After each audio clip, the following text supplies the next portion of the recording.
अस्सलाम वालेकुम स्टूडेंट्स। तो आज हम पढ़ने वाले हैं प्री एंट्री क्लासेस का लेक्चर नंबर 8। टॉपिक अभी हमारा फर्स्ट चल रहा है जिसका नाम है एडिशन ऑफ वेक्टर्स। स्टूडेंट्स, जब दो वेक्टर्स को ऐड किया जाएगा, पिछले लेक्चर्स में हम एक तरीका पढ़ के आ चुके हैं जो कि पढ़ना लाजमी है अगर आपने इसको समझना है, जो है ग्राफिकल मेथड। अब ग्राफिकल मेथड के बाद आ जाता है हमारा एनालिटिकल मेथड। इसके अंदर स्टूडेंट्स क्या करना होता है, हमें अगर हमें एक वेक्टर दिया गया हो उसका मैग्नीट्यूड भी दिया गया हो, दूसरा वेक्टर दिया गया हो उसका मैग्नीट्यूड भी दिया गया हो। अब हमें अगर वो कहे कि भाई इनको ऐड करो और बताओ इनका रिजल्ट यानी रिजल्टेंट वेक्टर दोनों को ऐड करने के बाद क्या होगा, तो उसको मालूम करने के लिए जो तरीका हम इस्तेमाल करेंगे उस तरीके का नाम है एनालिटिकल मेथड।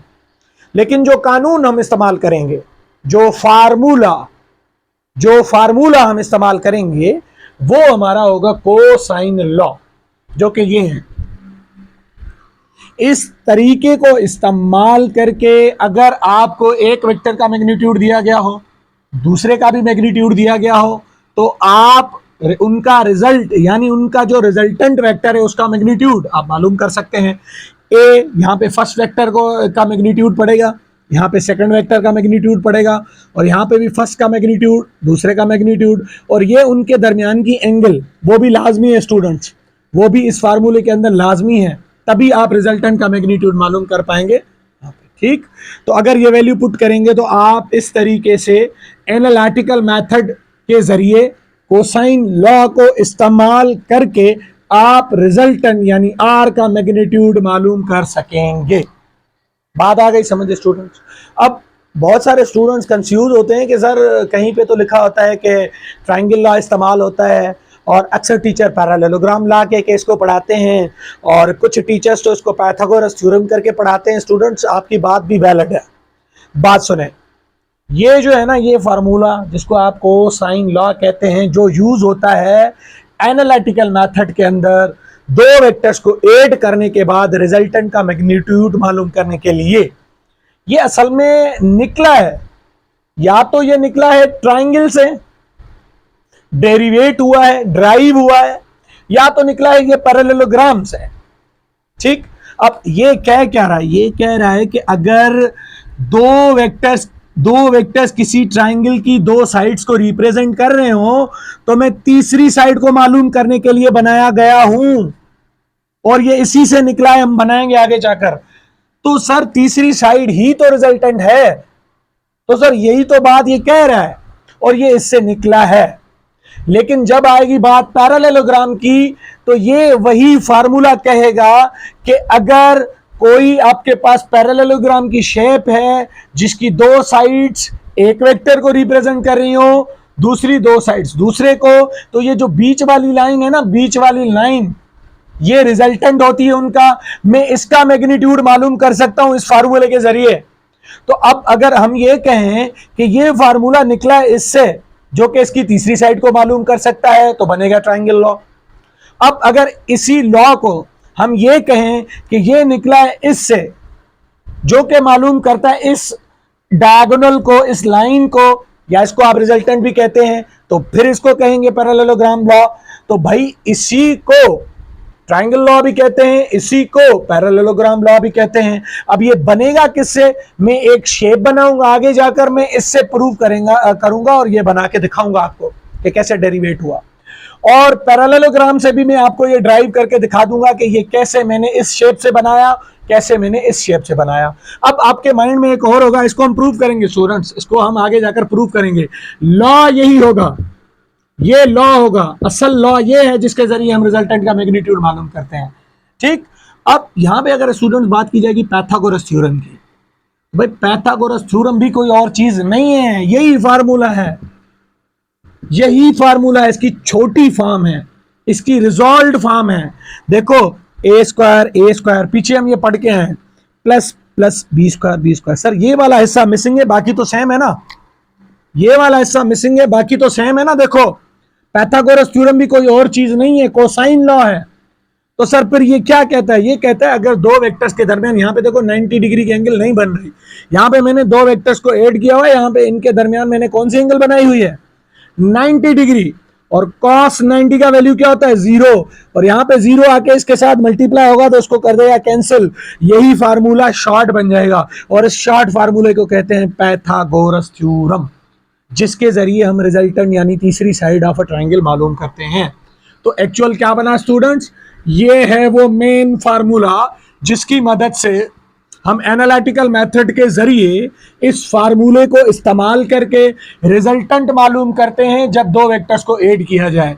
या इसी को आप ये भी कह सकते हैं कि हम तीसरी साइड मालूम करते हैं ट्रायंगल की, या इसी को ये भी कह सकते हैं कि हम पैरेललोग्राम के बीच में जो डायगोनल है वो मालूम करते हैं, क्योंकि ये भी वही रिजल्टेंट है, ये भी वही रिजल्टेंट है, और ये भी वही रिजल्टेंट है।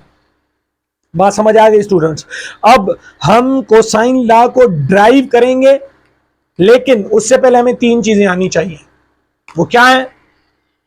Magnitude of resultant vector depends on 3 factors. Students, अगर दो वेक्टर्स का मैग्नीट्यूड आपको दिया गया हो तो उसका जो रिजल्ट निकलेगा ना, वो कह रहा है भाई मैं 3 चीजों पर डिपेंड करूंगा। यानी जो रिजल्टेंट निकलेगा, रिजल्टेंट वेक्टर, वो बोल रहा है कि मैं 3 चीजों पर डिपेंड करेगा मेरा मैग्नीट्यूड। वो कम भी होगा, ज्यादा भी होगा, अगर इन तीनों को आगे या पीछे किया जाए। इसमें पहली चीज क्या है? Magnitude of first vector. Magnitude of first vector. अब देखो स्टूडेंट्स, ये हमारा फर्स्ट वेक्टर ए, यहां पे भी हमारा फर्स्ट वेक्टर ए, यहां पे भी हमारा फर्स्ट वेक्टर ए। स्टूडेंट्स, एक चीज याद रखें, मैंने इस वेक्टर को सेम रखा हुआ है सेकंड वेक्टर को। ये एडिशन हो रही है, जिसको ट्रायंगल लॉ का पता होगा वो ये समझ पाएगा। हेड, ये टेल मिला हुआ है, ये रिजल्टेंट। अब यहां पे जो ये दूसरा वेक्टर है, मैंने हर जगह पे सेम रखा हुआ है। ठीक, अब पहले वेक्टर का ये देखो मैग्नीट्यूड छोटा है तो रिजल्टेंट बिल्कुल छोटा निकला है। ठीक, अब मैंने इसको थोड़ा बड़ा कर दिया तो रिजल्टेंट हो गया बड़ा, इसको और बड़ा कर दिया तो रिजल्टेंट हो गया और बड़ा। तो सर एक चीज तो हमें समझ आ गई कि जो पहला वेक्टर है जिसको आप ए कह रहे हैं, या कोई भी आप नाम दे सकते हैं, उस पर डिपेंड कर रहा है ये रिजल्टेंट। वो बड़ा हो रहा है तो रिजल्टेंट भी बड़ा हो रहा है, वो छोटा हो रहा है तो रिजल्टेंट भी छोटा हो रहा है। ये चीज आज आगे जाकर कोसाइन लॉ में हमें काम आने वाली है। दूसरी चीज, ये डिपेंड करेगा मैग्नीट्यूड ऑफ सेकंड वेक्टर पे भी। अगर सेकंड वेक्टर को भी छोटा बड़ा किया जाए तो रिजल्टेंट भी छोटा बड़ा हो सकता है। अब मैंने यहां पे इसको सेम रखा हुआ है, पहले वेक्टर को मैंने यहां पे रखा हुआ है सेम, ए वेक्टर को मैंने रखा हुआ है सेम। मैं चेंज कर रहा हूं बी वेक्टर को, यहां पे बी वेक्टर छोटा है देखो, तो रिजल्टेंट भी बिल्कुल छोटा। मैं आगे जाकर इसको प्रूव भी करने वाला हूं। यहां पे मैंने बी को थोड़ा बढ़ा दिया तो देखो रिजल्टेंट भी बड़ा हो गया। यहां पे मैंने बी को और बड़ा कर दिया तो देखो रिजल्टेंट भी और बड़ा हो गया। तो दो चीजें तो वाज़ेह हो गई कि सर कोसाइन लॉ के अंदर जो मैग्नीट्यूड रिजल्टेंट का निकलेगा वो एक तो मैग्नीट्यूड ऑफ फर्स्ट वेक्टर पे डिपेंड करेगा, दूसरा मैग्नीट्यूड ऑफ सेकंड वेक्टर पे डिपेंड करेगा, और तीसरी चीज उनके दरमियान की एंगल पे डिपेंड करेगा। उनके दरमियान की एंगल पे, यहां पे देखो क्या एंगल बन रही है, बहुत कम रिजल्टेंट छोटा, यहां पे बहुत ज्यादा रिजल्टेंट और बड़ा, यहां पे जो हमारी एंगल है वो और ज्यादा, रिजल्टेंट और ज्यादा, यहां पे देखो एंगल कितनी ज्यादा तो रिजल्टेंट और ज्यादा। यानी जो कोसाइन लॉ के अंदर हम रिजल्टेंट का मैग्नीट्यूड मालूम करेंगे वो फर्स्ट वेक्टर के मैग्नीट्यूड पर भी डिपेंड करेगा, सेकंड के मैग्नीट्यूड पर भी डिपेंड करेगा, और उनके दरमियान की एंगल पर। अब आ जाए पीछे, भाई ये क्या लिखा हुआ है, पहले का मैग्नीट्यूड जितना ज्यादा होगा स्क्वायर का वैल्यू उतना ज्यादा निकलेगा, यही बात है ना। ये इसका मैग्नीट्यूड जितना ज्यादा होगा स्क्वायर का वैल्यू उतना ज्यादा, तो रिजल्ट और बड़ा। ये क्या लिखा हुआ है यहाँ पे, बी स्क्वायर, यानी इसका मैग्नीट्यूड जितना ज्यादा होगा स्क्वायर सॉल्व करेंगे तो जवाब उतना ज्यादा आएगा और रिजल्टेंट का वैल्यू उतना बढ़ जाएगा, यही बात। और ये क्या लिखा हुआ है आपने यहाँ पे, एंगल, तो एंगल जितनी बड़ी होती जाएगी, ज्यादा होती जाएगी, तो रिजल्टेंट उतना बड़ा हो जाएगा। ये देखो छोटी और बड़ी और बड़ी और बड़ी। आ रही है बात समझ? तो सर यहां पे ये तीनों चीजें पहले ही लिखी जा चुकी हैं। अब हम करेंगे इसकी डेरिवेशन के ये कहां से आया, ये कैसे बन गया, ये हमारा मौजू है। तो अब हम जानेंगे कि कैसे हम कोसाइन लॉ को, यानी इस लॉ को इस ट्रायंगल से निकालते हैं। अब अगर इसी पिक्चर को मैं यहां पे लेके आ जाता हूं, ठीक है, ये ए वेक्टर है स्टूडेंट्स, ये यहाँ पे देखो बी वेक्टर है, तो मैंने यहाँ पे ये बी वेक्टर, ये इनका रिजल्टेंट। अबे मुझे क्या करना है, अभी मुझे ये निकालना है कि ये जो कोसाइन लॉ आ गया ना ट्राइंगल से, ये कैसे आ गया। अब देखें स्टूडेंट्स, अगर हमें लॉ बनाना है ना, तो हमें चाहिए एक राइट एंगल ट्राइंगल। उससे बड़ी आसानी से हम ये डेरिवेट कर सकते हैं। तो मैं क्या करूंगा, वैसे हमें ये राइट एंगल ट्राइंगल दिया नहीं गया हुआ। राइट एंगल ट्राइंगल कहते हैं जब वेक्टर्स के दरमियान 90 डिग्री की एंगल बने, लेकिन यहां पर देखो इनके दरमियान 90 डिग्री की एंगल बन नहीं रही। तो मैं अब एक और चीज करने वाला हूं, वो क्या है कि मैं कह रहा हूं कि भाई इसको थोड़ा मैं आगे बढ़ा दूं अपनी तरफ से, ठीक। तो ये पूरा का पूरा क्या कहलाएगा, ट्राइंगल का बेस कहलाएगा। यही बात है, ये पूरा का पूरा क्या कहलाएगा, ट्राइंगल का बेस। और ये ऊपर वाला जो हिस्सा है, अब मैं इसको नहीं ले रहा, मैं इसको ले रहा हूं, मैंने बढ़ा दिया है इसको अपनी तरफ से, और मैं इसको पुट भी करूंगा वैल्यूज में। भाई ये जो मुकम्मल हिस्सा है ना, ये जाहिर करेगा वेक्टर का ट्राइंगल का परपेंडिकुलर जो है पार्ट, और ये उसका हाइपोटेन्यूज। अब याद रखें स्टूडेंट्स, अगर कोई भी वेक्टर आपको इस शेप में दिया गया हो, वेक्टर के होते हैं दो हिस्से, ये आप पहले देख लें। अगर आपको कोई वेक्टर दिया गया हो ना इस फॉर्म के अंदर, तो एक वेक्टर के दो हिस्से होते हैं। एक हॉरिजॉन्टल जो उसे इस डायरेक्शन में लेके जा रहा होता है, और दूसरा उसका जो हिस्सा होता है स्टूडेंट्स, वो होता है ऊपर वाला। तो इसके इस हिस्से को हम कहते हैं बी एक्स, और ऊपर वाले को कहते हैं बी वाई। तो यहां पे मैंने क्या किया, बी का ये वाला जो पार्ट है, इसको एक नाम दे दिया, जो मैंने बढ़ा दिया है अपनी तरफ से एक लॉ बनाने के लिए, ठीक है, बनेगा उससे। तो मैंने इसका नाम क्या दे दिया स्टूडेंट्स, बी वाई। और ये जो ऊपर वाला हिस्सा है उसको मैंने कह दिया बी एक्स। नहीं, ऊपर नीचे हो गया ये, तो यहां पे आ जाएगा बी एक्स नीचे, बी एक्स आ जाएगा यहाँ पे नीचे, और बी वाई आ जाएगा यहाँ पे ऊपर। अब स्टूडेंट्स ट्राइंगल हमारा ये कंसीडर करेंगे आप, ये और ये, इसको अभी आप छोड़ दें। हमें एक लॉ बनाना है, और अपनी मर्जी के मुताबिक मैथमेटिक्स के रूल को फॉलो करते हुए हमने ये चीज की हुई है। अब अगर स्टूडेंट्स आप पीछे जाए, तो हमें एक लॉ मैथमेटिक्स के अंदर दिया गया है कि अगर आपको बेस भी दिया गया है, और अगर आपको परपेंडिकुलर भी दिया गया है, तो आप उसका हाइपोटेन्यूज मालूम कर सकते हैं। किस ट्राइंगल के लिए, राइट एंगल ट्राइंगल के लिए। सर बिल्कुल, हमने तो राइट एंगल ट्राइंगल बिल्कुल बना लिया है, देखो ये राइट एंगल ट्राइंगल। अब हमें चाहिए ये, हमें नहीं मालूम कि ये कितना है, ठीक है। तो हम क्या करेंगे, इसका बेस भी हमें मिला हुआ है, इसका परपेंडिकुलर भी हमें मिला हुआ है। ये रहा formula, H square is equal to base का स्क्वायर प्लस परपेंडिकुलर का स्क्वायर। अब सिर्फ मैथमेटिक्स है स्टूडेंट्स, कोई और मसला नहीं है। देखें ये एच का स्क्वायर, यहाँ पे आ जाए, ये क्या है बेटा, बी का स्क्वायर, बी यानी बेस का स्क्वायर। तो यहाँ पे बेस तो ये है, ये दोनों बेस कहलाएंगी। तो इसको और इसको ऐड कर दें तो बेस बन जाएगा। तो यहाँ पे मैंने लिखा हुआ है ए प्लस बी एक्स, अगर दोनों को ऐड करो तो वो बेस का काम कर रहा है, तो मैंने दोनों का स्क्वायर कर दिया यहाँ पे। बात समझ आ गई स्टूडेंट्स। अब आ जाए आगे, परपेंडिकुलर क्या है, पहले तो परपेंडिकुलर ये था, लेकिन हमने राइट एंगल ट्राइंगल बना लिया, तो अब इसको कंसीडर करेंगे बी वाई। अब इसका भी स्क्वायर हमने बना लिया। मैथमेटिक्स का रूल है कि अगर बराबर की एक साइड स्क्वायर है, उसको खत्म करें तो दूसरी साइड आप रेडिकल दे देंगे, हो जाए स्टूडेंट्स। अब इसकी स्क्वायर हमें सॉल्व करनी है। मैथमेटिक्स के अंदर हमने पढ़ा है कि अगर ब्रैकेट के अंदर दो टर्म्स पड़ी हो और उनके ऊपर स्क्वायर हो, उसको सॉल्व करने का तरीका ये होता है।